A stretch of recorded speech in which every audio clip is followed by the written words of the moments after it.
Salut les organiseurs et bienvenue dans ce live numéro 50 de mon défi de 365 jours de live. J'espère que vous allez bien. Aujourd'hui, j'avais envie de parler de discipline et de contrainte. Discipline versus contrainte.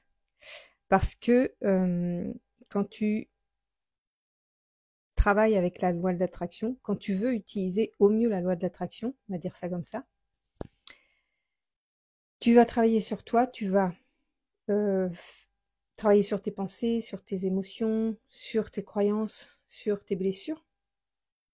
Et ça va transformer ton énergie, ça va transformer ce qu'il y a à l'intérieur de toi. Et quand tu veux changer les choses dans ta réalité 3D, il y a des choses que tu vas attirer à toi, mais il y a aussi parfois des actions qu'il va falloir que tu fasses. Il y a des opportunités qui vont arriver à toi, mais si tu n'es pas capable de faire l'action qui est guidée par l'opportunité, bah ça va rien changer à ta vie en fait. S'il n'y a pas d'action, il va rien se réaliser non plus.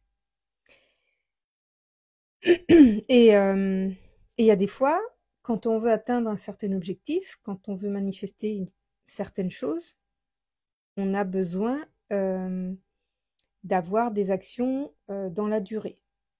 Donc, les actions dans la durée vont faire appel à une certaine discipline.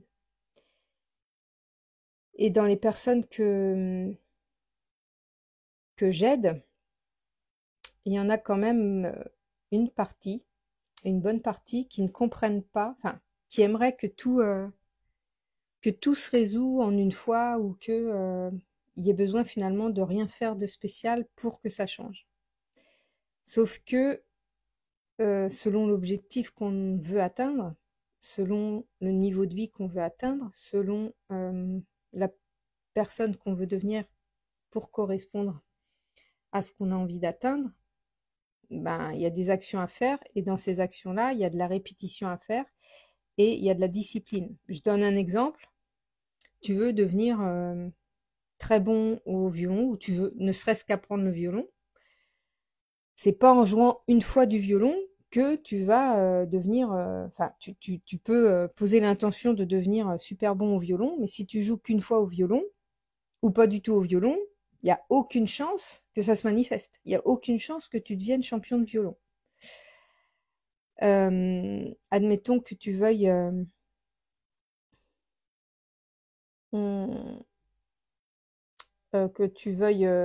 perdre du poids ou retrouver un corps svelte. Si tu changes pas ton alimentation, si tu changes pas tes habitudes au quotidien, en fait, si tu changes pas les habitudes qui sont en contradiction avec ton intention, bah, il y a peu de chances que tu manifestes ce que tu désires. Il y a toujours l'action qui va compléter l'intention. Il y a toujours l'action qui va compléter le travail intérieur.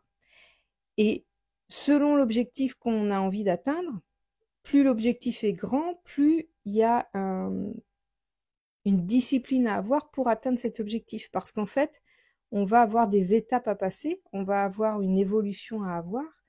Et si tu ne te disciplines pas pour, par exemple, si tu veux savoir jouer du violon et que tu ne te disciplines pas à jouer ne serait-ce que 30 minutes par jour au violon, bah, il y a peu de chances que tu arrives un jour à bien jouer du violon.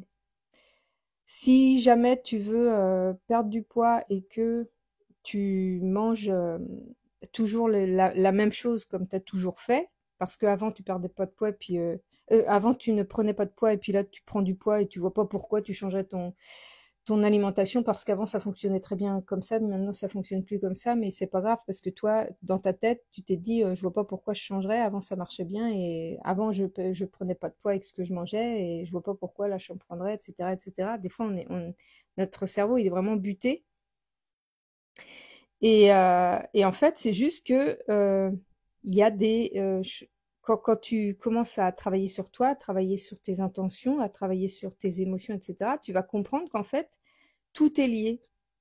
La façon dont ton corps réagit à ton comportement, c'est lié. c'est lié avec la nourriture que tu manges. Tu peux avoir des pulsions et manger n'importe quoi à un moment donné, ou tu peux pas bouger du tout parce que tu as pris l'habitude de rien faire dès que tu as du temps libre, ou de, voilà, ne serait-ce que marcher, tu marches pas. Enfin, il y a plein d'habitudes comme ça qu'on a et qui ont conditionné notre corps et notre esprit d'une certaine manière. Et si on change pas ces habitudes-là, bah, il n'y a rien qui va se passer, il n'y a rien qui va changer, il n'y a rien qui va évoluer. D'où la nécessité de la discipline. Mais souvent, quand je parle de discipline, les personnes se braquent et disent: «Oh non, non, mais moi je veux pas un truc contraignant, je veux pas de contraintes en fait». Et moi je suis comme ça, hein, je veux pas de contraintes. Je suis quelqu'un, je veux de la liberté, donc je veux pas de contraintes. Mais la discipline, c'est complètement différent de la contrainte, parce que la discipline, tu l'as choisie. C'est toi qui choisis une manière de faire, une, euh, une façon de faire qui va correspondre à ce que tu es capable de donner. Ça va être une discipline qui va te correspondre, une discipline où tu vas pas te sentir dans la contrainte, où tu vas pas te sentir obligé de. Tu vois, c'est pas. Je te donne un exemple. Je vois mon chéri l'autre fois, il a eu un diagnostic avec une prise de sang où apparemment il sera peut-être plus tard sujet au diabète. Attends, je prends de l'autre main parce que j'ai mal au bras. Il sera peut-être un jour sujet au diabète. Et, euh, et du coup, là, pour passer une prise de sang, pour avoir plus d'infos par rapport à ça, euh, il fallait que pendant 15 jours, il ne mange plus du tout de sucre.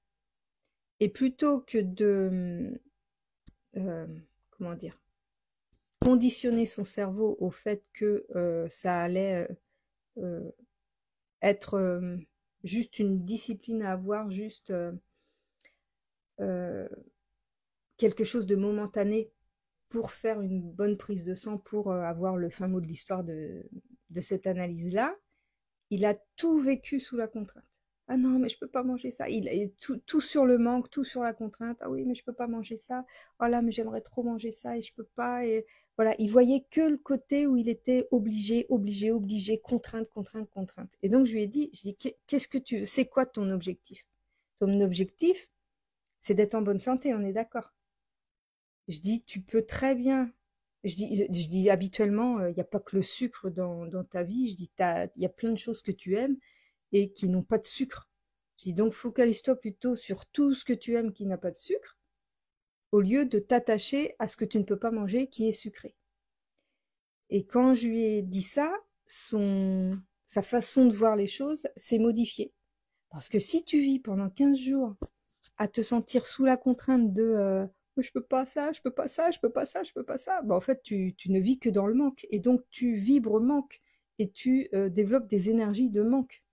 Tandis que quand tu vois ton objectif et que tu dis, ben, pour atteindre cet objectif que j'ai trop envie d'atteindre, bah, faut juste que je m'organise de façon à atteindre cet objectif aussi vite que je le peux ou que je le veux, eh bien, la discipline, elle devient beaucoup plus facile. C'est plus une contrainte. C'est euh, juste l'envie d'atteindre un certain objectif. Et donc, pour atteindre cet objectif, on est prêt à. Il n'y a pas de. Qu'est-ce que tu es prêt à faire pour manifester ce que tu désires? Qu'est-ce que tu es prêt à changer pour manifester ce que tu désires? Il faut que ton objectif soit tellement.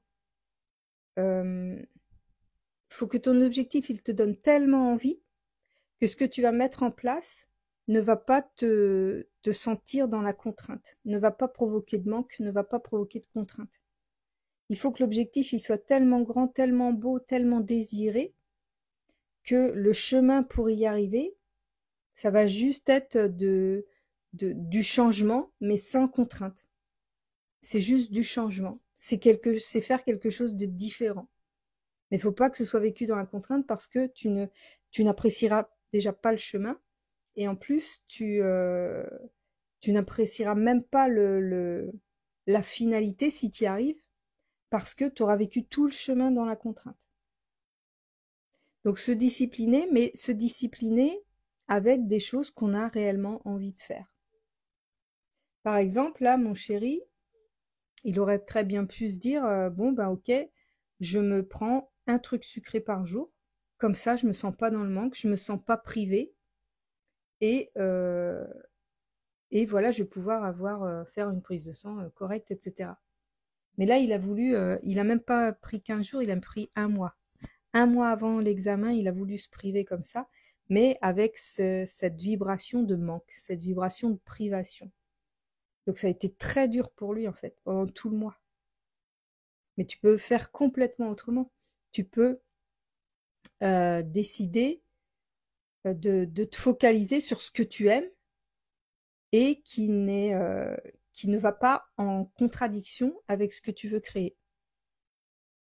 Toujours se focaliser sur ce qu'on aime, sur ce qu'on veut, sur ce qui nous fait du bien. Et pas se focaliser sur ce que ça nous empêche de faire de nos anciennes habitudes ou de ce qu'on a toujours connu. Donc voilà, c'est ça que j'avais envie de te partager ce soir. Donc la discipline, oui, mais une discipline sans contrainte. C'est tout à fait possible de créer une discipline sans contrainte. Il faut juste choisir ce qu'on est capable d'aimer pour avancer vers notre objectif. Voilà, j'espère que ce petit live va pouvoir t'aider. Je te fais des gros bisous et je te dis à demain pour le prochain live.